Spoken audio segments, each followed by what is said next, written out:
शांति। प्यारे बाबा की मीठी मुरली हम सभी ने आज सुनी और आज बाबा ने जो हमें मुरली द्वारा शिक्षाएं दी हैं उन पर गहराई से अमल करने के लिए हम आदरणीय आशा दीदी जी से अनुरोध करते हैं कि बाबा की आज की मुरली हमें कृपया स्पष्ट करें। ओम शांति दीदी। ओम शांति। दीदी, आज बाबा ने जो मुरली में हमें कहा है, मीठे बच्चे, अभी भारत खास और आम सारी दुनिया पर बृहस्पति की दशा बैठनी है। बाबा तुम बच्चों द्वारा भारत को सुख धाम बना रहे हैं। ये जो बाबा ने कहा ना बृहस्पति की दशा, ये नोट करने वाली बात है। बृहस्पति जुपिटर, गुड ओमेन। आप देखें बच्चों को पढ़ाते हैं, स्कूल में डालते हैं तो बृहस्पति कहते हैं, बृहस्पति वृक्षपति। बृहस्पति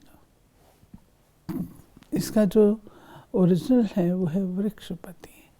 तो वृक्षपति तो शिव बाबा है, जो उनके संरक्षण में रहता है तो नेचुरली उसकी तो पौबारा वो उन्नति को ही प्राप्त करता रहेगा। और बृहस्पति की दशा एक तो चढ़ती कला की है।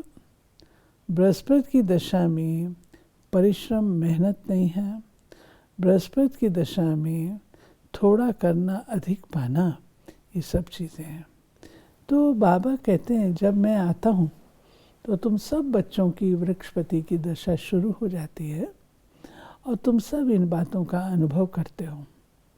तुम्हारे ऊपर जो 5 विकारों का आवरण होता है वो भी धीरे धीरे छूटता जाता है। आत्मा तुम्हारी स्वच्छ कंचन होती जाती है, आदि आदि। ये वृक्षपति की दशा है। दीदी, आज बाबा ने प्रश्न में कहा, 16 कला संपूर्ण बनने के लिए तुम बच्चे कौन सा पुरुषार्थ करते हो? तो उत्तर में बाबा ने कहा, योग बल जमा करने का। योग बल से तुम 16 कला संपूर्ण बन रहे हो। और बाबा ने कहा, दे दान तो छूटे ग्रहण। काम विकार जो गिराने वाला है उसका दान दो। और फिर दूसरा बाबा ने कहा, देह अभिमान को छोड़ देही अभिमानी बनो।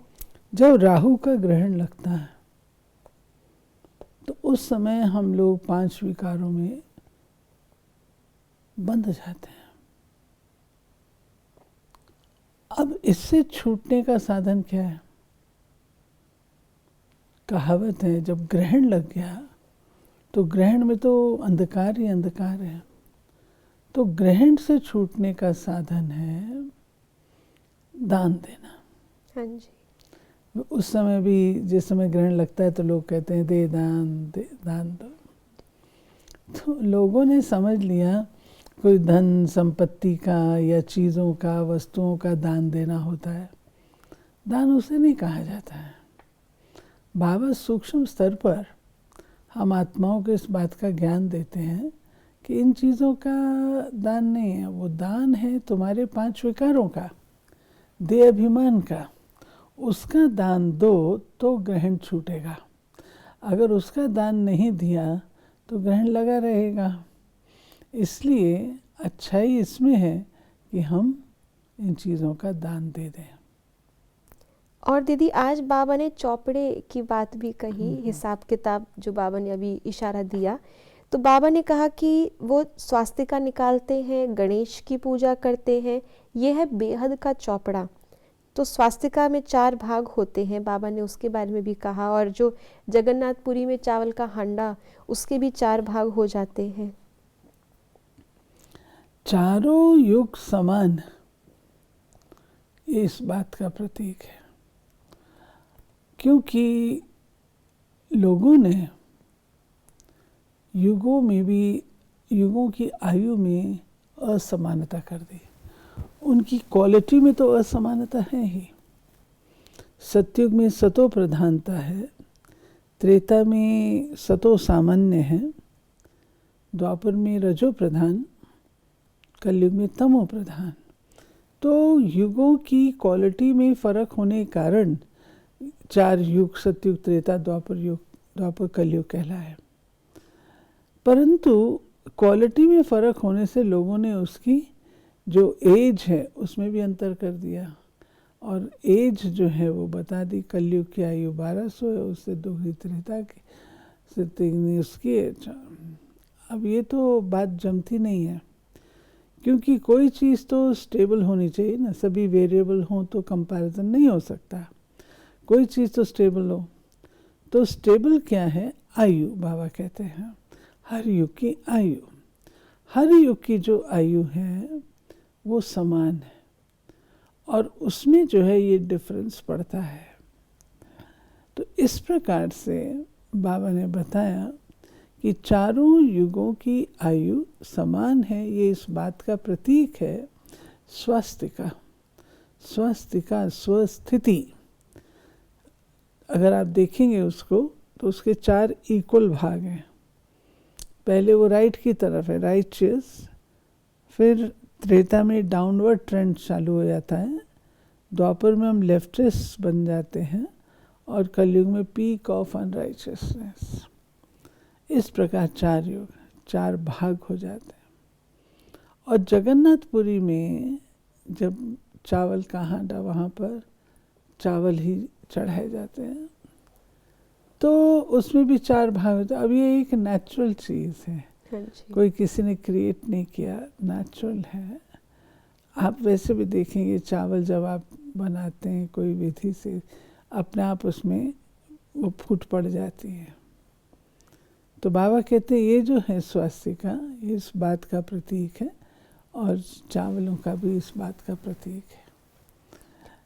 और दीदी आज बाबा ने ज्ञान को बहुत यूनिक नाम दिया। बाबा ने कहा दिन प्रतिदिन पॉइंट्स ज्ञान की बहुत निकलती रहती हैं, बाबा नया नया ज्ञान देते रहते हैं। और यह है जैसे कस्तूरी, ये है कस्तूरी, ज्ञान को कस्तूरी कहते हैं। खुशबू, खुशबू, खुशबू और ताकत दोनों। हिरण की नाभि में कस्तूरी होती है, वो ढूंढता फिरता कहाँ से खुशबू आ रही। वस्तुतः ये कस्तूरी जो है ज्ञान की है। और बाबा कहते हैं ज्ञान की कस्तूरी से तुम्हारा जो जीवन है वो गुणों से सुशोभित हो जाता है। और दीदी आज बाबा ने एक और टाइटल उन बच्चों को भी दिया जो खुद घाटा करते हैं। बाबा ने कहा घाटा डालने वाले को अनाड़ी कहा जाता है। सही बात है ना। अगर व्यापार में कोई घाटा डाले तो उसको क्या कहेंगे? व्यापारी तो नहीं कहेंगे ना। एक बार ब्रह्मा बाबा से बातचीत चल रही थी, तो एक भाई के बारे में बता रहे थे बाबा को, बाबा ऐसे ऐसे घाटा पड़ा, नुकसान हो। बाबा एक सेकंड के लिए जैसे सोच में चले। बाबा बोले नुकसान होना तो नहीं चाहिए। नुकसान होना माना सतर्क नहीं है, कुछ गड़बड़ है। तो हमारे जीवन में ये बाबा व्यापार की बात करता है, ये अपने जीवन की भी बात है कि अगर ऊपर नीचे कुछ होता है इसका मतलब कमी तो हमारी है ना। हाँ जी, किसी ने ये बात बाबा कहता है। और आज दीदी बाबा ने कहा कि अभी तुम पुरुषार्थ कर रहे हो तो दिल अंदर अपने से पूछते रहो हमारे में कोई छोटा मोटा कांटा तो नहीं, काम का कांटा तो नहीं, क्रोध का छोटा कांटा वे भी बड़ा खराब है। देवताएं क्रोधी नहीं होते।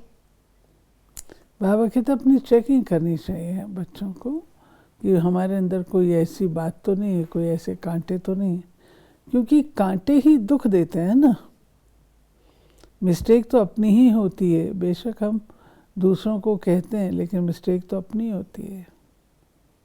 और दीदी आज बाबा ने मोक्ष के बारे में भी बताया कि किसी को भी मोक्ष नहीं मिल सकता, ये तो अनादि सृष्टि चली आती है, प्रलय नहीं हो सकती, प्रलय नहीं होती इसमें। बाबा ने बताई है ये सृष्टि अनादि अविनाशी, ना इसकी बिगनिंग है ना एंड है, चलती रहती है, चलती रहती है। इसकी प्रलय नहीं होती, यानी बिल्कुल ज़ीरो पर आ जाए वो नहीं होता है, थोड़ा बहुत रहता ही रहता है।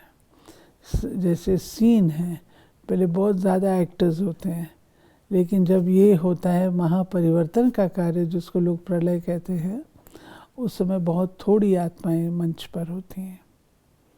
और दीदी आज बाबा ने धर्माऊ निकालते हैं जो व्यापारी, उसके लिए भी बाबा ने बताया कि जैसे भक्ति मार्ग में व्यापारी लोग कुछ ना कुछ धर्माऊ ज़रूर निकालते हैं, तो उसका भी दूसरे जन्म में अल्पकाल का कुछ ना कुछ मिलता है उनको। फिर बाबा ने कहा कि इस समय गरीब साहूकार सब इकट्ठे रहते हैं, तो कोई कोई बिगड़ते हैं कि भगवान के पास भी समदृष्टि नहीं है, कोई महलों में है, कोई झोपड़ी में है। जो अल्पकालिक बुद्धि होते हैं, शॉर्ट साइटेड होते हैं, वो ये सब बातें कहते हैं जो कि क्या कहूँ, हमारी अपनी बेसमझी है। बाबा ने बताया मुरली में आज, जो आत्मा जिस रूप से रही हुई होती है उसको वैसा प्रबंध देना ही पड़ता है। बाबा के कई बच्चे ऐसे लायक हैं जो घर में बहुत उसमें रहते हैं, परंतु बाबा पर कोई बात नहीं आए, कोई ना बोले तो कहते हैं हम एडजस्ट करेंगे। उन बच्चों को नंबर बहुत मिल जाते हैं जो अपने को एडजस्ट कर लेते हैं। तो बाबा कहते हैं ऐसे नहीं है, बाबा तो आत्माओं को देखते हैं ना, बाबा कोई ऐसे तो, लेकिन कोई आत्मा अगर ऐसे रही हुई है तो उसको वैसा ही प्रबंध देना पड़ेगा ना। तो ये बच्चों की समझदारी होनी चाहिए। अगर हमारे अपने पर्सनल घर में भी कोई व्यक्ति आएगा तो उस अनुसार हम उतना प्रबंध तो करने की कोशिश करते हैं ना। तो ये बच्चे तो बाबा के पास आए हैं, बाबा इनको वैसा ऐश्वर्य सुख साधन नहीं दे रहे हैं, लेकिन जो मिनिमम बेयर उनके लिए कंफर्टेबल है वही दे रहे हैं ना जी। तो इसलिए बाबा ने कहा कि बाप का तो सब बच्चों पे लव रहता है। और दीदी आज बाबा ने वरदान के अंदर फुल स्टॉप की बात कही कि फुल स्टॉप द्वारा श्रेष्ठ स्थिति रूपी मेडल प्राप्त करने वाले महावीर भव। तो बाबा ने कहा कि इस अनादि ड्रामा में रूहानी सेना के सेनानियों को कोई मेडल देता नहीं है, लेकिन ड्रामा अनुसार श्रेष्ठ स्थिति रूपी मेडल उनको स्वतः ही प्राप्त हो जाता है। श्रेष्ठ स्थिति का मेडल है, क्योंकि वही सबको दिखती है।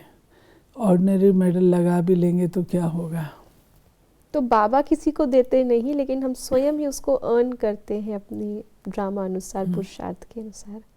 और ये बाबा ने इसमें ये भी कहा कि जो ऐसी आत्माओं का फाउंडेशन अनुभव के आधार पर होता है, इसलिए कोई भी समस्या रूपी दीवार उन्हें रोक नहीं सकती। और दीदी आज के स्लोगन में बाबा ने कहा, हर परिस्थिति रूपी पहाड़ को प्राप्त कर अपनी मंजिल को प्राप्त करने वाले उड़ता पंछी बनो।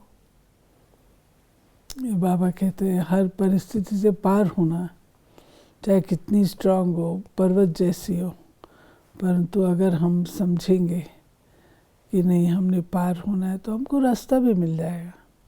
हम डाइवर्ट भी कर सकते हैं, फ्लाई भी कर सकते हैं, पहाड़ तो पार कर सकते हैं जी। बाबा जिसका साथी है उसको और क्या तकलीफ है।